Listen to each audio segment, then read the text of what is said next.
What if the true story of humanity has yet to be told?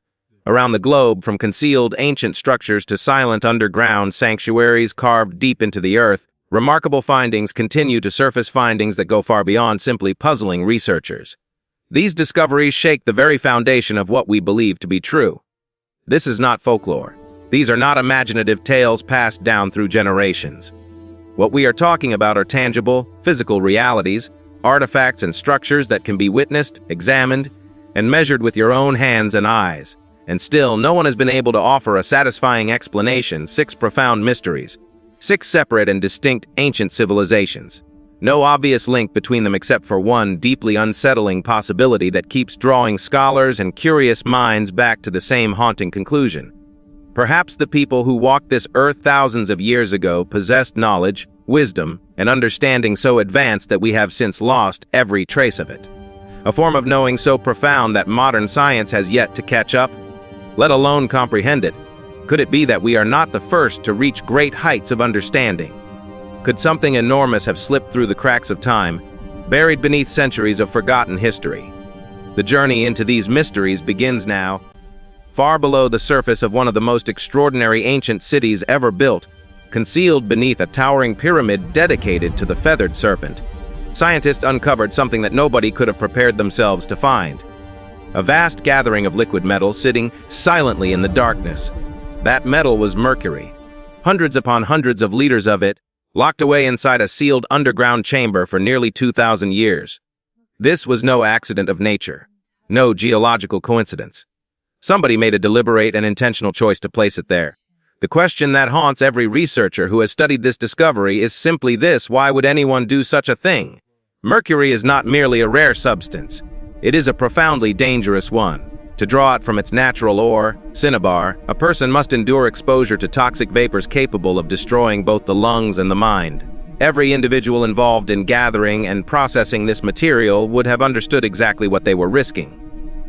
They would have watched others suffer the consequences. And yet, despite knowing all of this, ancient people collected enormous quantities of this lethal material and buried it beneath the ground.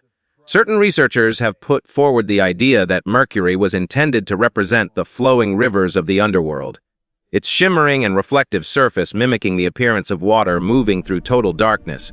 Yet that reasoning never feels entirely satisfying. Because if the intention was purely symbolic, far safer choices were readily available. Paint could have served the purpose.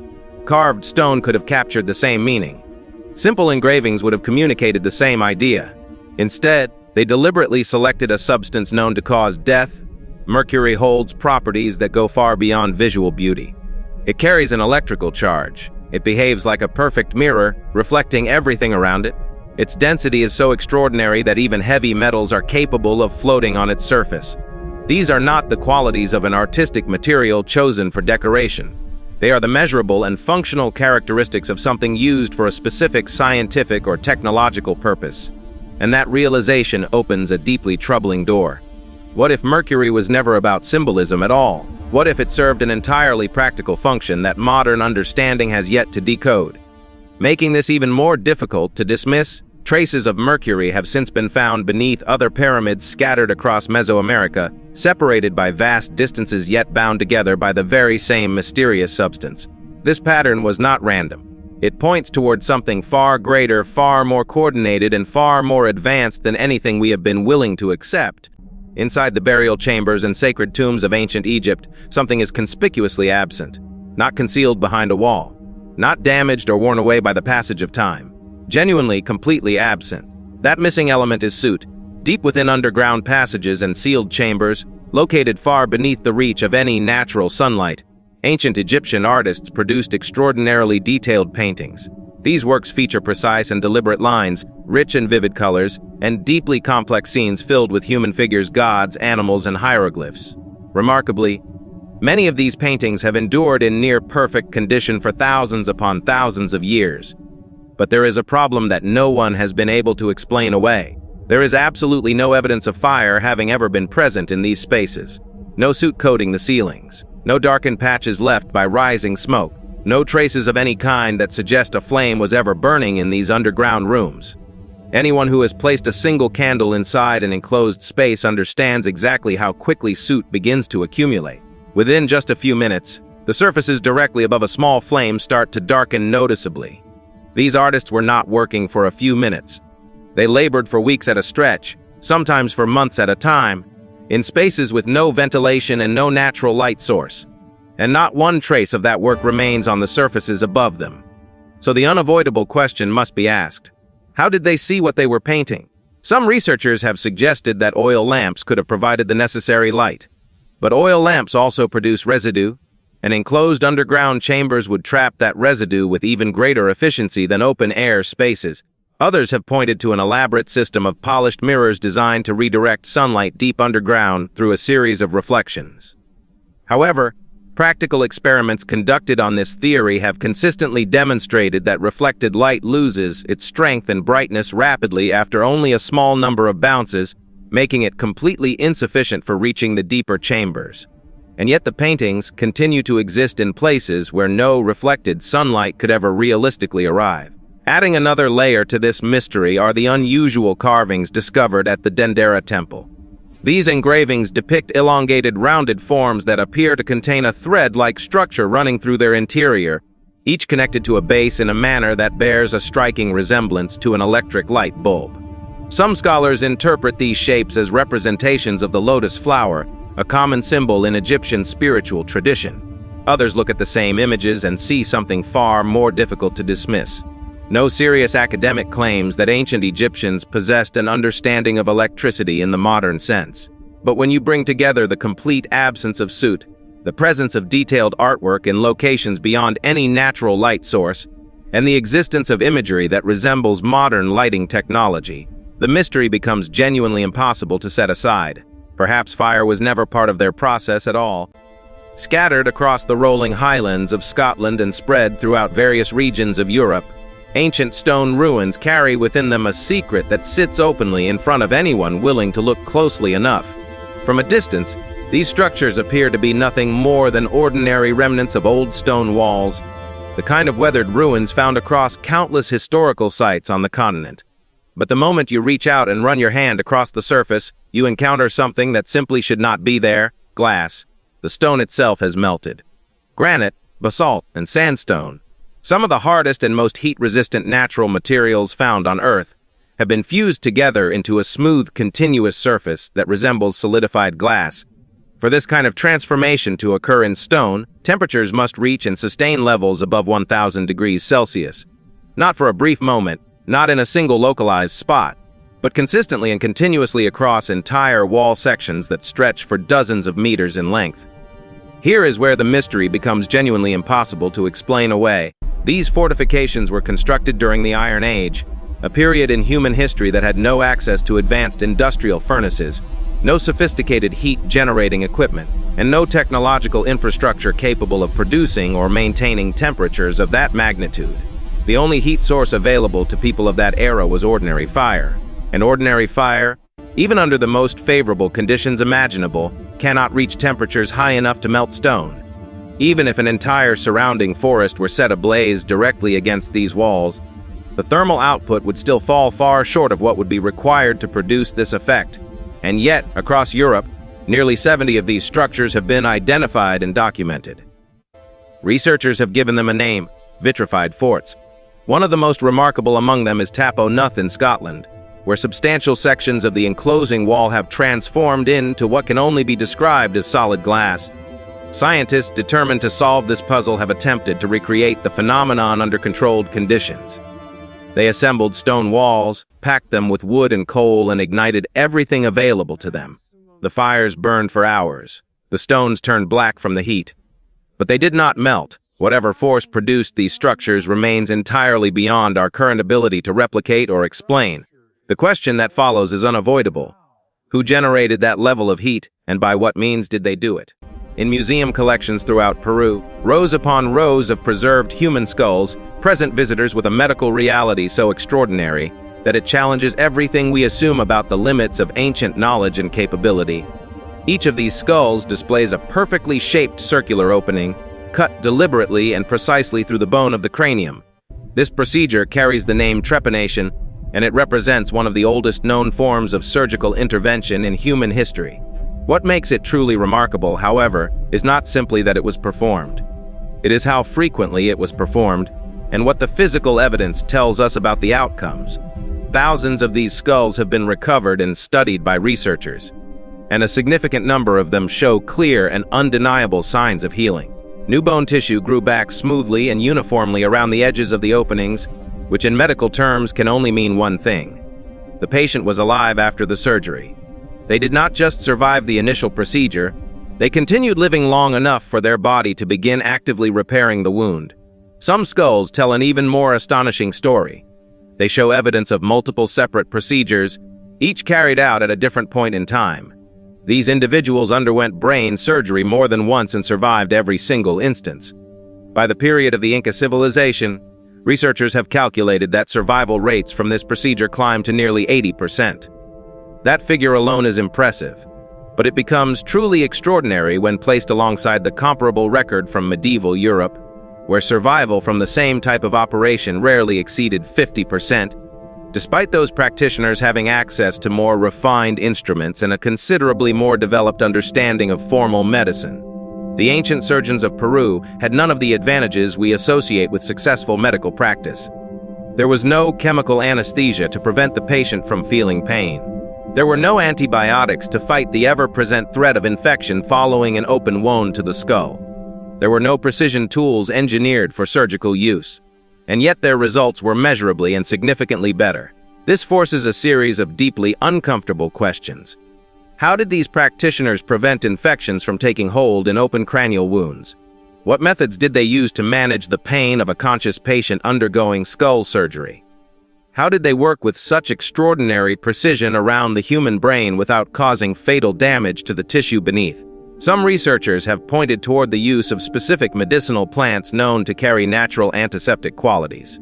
Certain plants found in the Andean region do possess properties capable of slowing bacterial growth and reducing inflammation, but relying on plant medicine alone cannot account for the full scale of what these skulls demonstrate.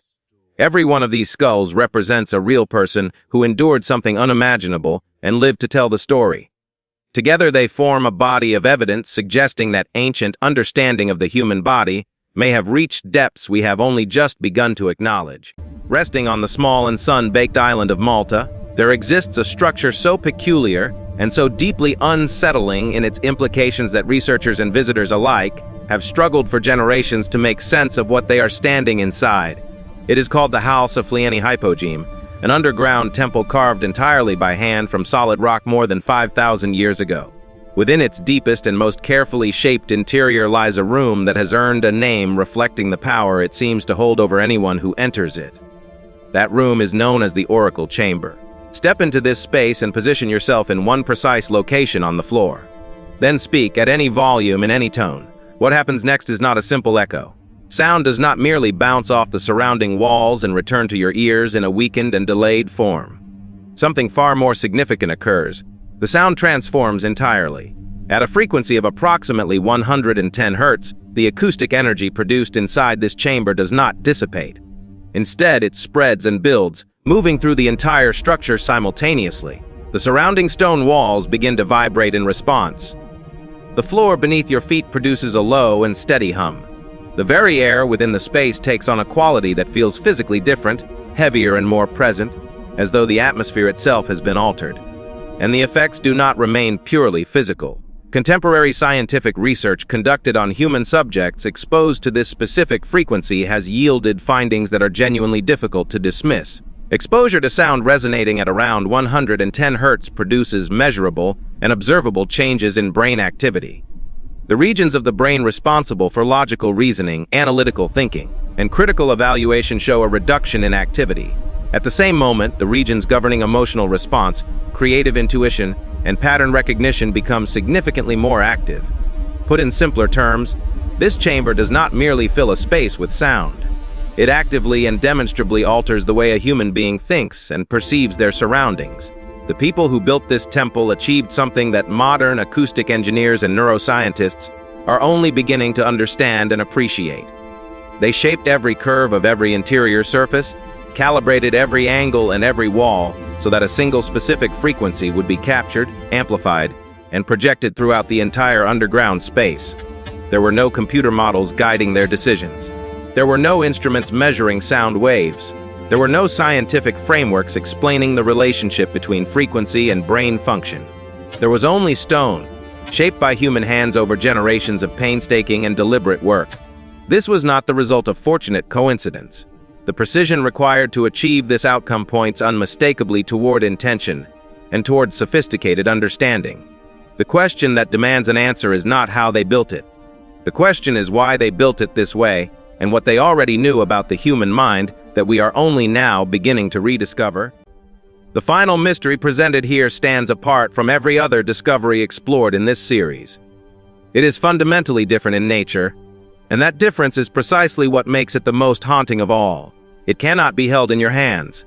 It cannot be placed inside a laboratory and subjected to analysis. It cannot be examined under any instrument available to modern science. It survives only within the pages of ancient written records. Within the sacred and extensively studied text known as the Talmud, there appears a reference to an object carrying the name Shamir. The description of this object is brief, yet the implications of what it was reportedly capable of doing are staggering in their scope. The Shamir was described as extraordinarily small, no greater in size than a single grain of wheat. By all physical appearances, it would have seemed entirely insignificant and unremarkable to anyone who came across it without prior knowledge of its nature. And yet, according to the texts that document its existence, this tiny object possessed the ability to cut through the hardest varieties of stone known to human experience, and to do so without ever making physical contact with the material it was shaping. When the Great Temple of Solomon was constructed, the written records surrounding that undertaking are remarkably specific on one point. No metal tools were used in the shaping of the stones that formed the structure. No chisels were driven into rock. No saws were dragged across surfaces. The Shamir was the force responsible for producing the perfectly shaped and precisely fitted stone blocks that the entire building required. The process left behind none of the signs that conventional stone cutting always produces. There were no sparks thrown from friction between hard surfaces. There was no fine dust settling across the work area. There was no sound of impact or grinding. The cuts produced were clean, exact, and flawless in their geometry. Because of the extraordinary and apparently uncontrollable nature of its power, the Shamir required very specific conditions for safe storage. It was kept inside a container made of lead, wrapped carefully within layers of wool. According to the ancient accounts, no other material was capable of holding it safely without being affected or destroyed by whatever force it generated. And then, without explanation, without ceremony, and without any record of what became of it, the Shamir vanished entirely from human history. No physical trace has ever been recovered. No credible candidate material has been identified. No modern scientific framework has produced a satisfying explanation for what this object could have been. Was it a naturally occurring mineral with properties we have not yet encountered? Was it a tool produced through a process of knowledge that has since been completely lost? Was it something else entirely? A phenomenon operating according to principles that current human understanding has not yet reached? The answer remains completely unknown, and that is exactly what places the Shamir above every other mystery in this collection. The others leave behind physical evidence. This one leaves behind only a description, a disappearance, and a silence that has lasted for thousands of years. Here is the rephrased script. Before you leave, there is one question left to answer. 6 profound mysteries. 6 separate civilizations spread across the ancient world. No definitive conclusions. No comfortable explanations. Only questions that grow heavier the longer you sit with them. If even a single one of these discoveries reflects genuine reality, then everything we have been taught about human history deserves to be reconsidered from the very beginning. So share your thoughts in the comments below. Which of these 6 mysteries unsettled you the most deeply? And what do you believe humanity may have once understood and then allowed to disappear forever? Hit subscribe and join the Forbidden Fathoms community, because the further down you travel into these forgotten depths, the more extraordinary and strange the truth becomes.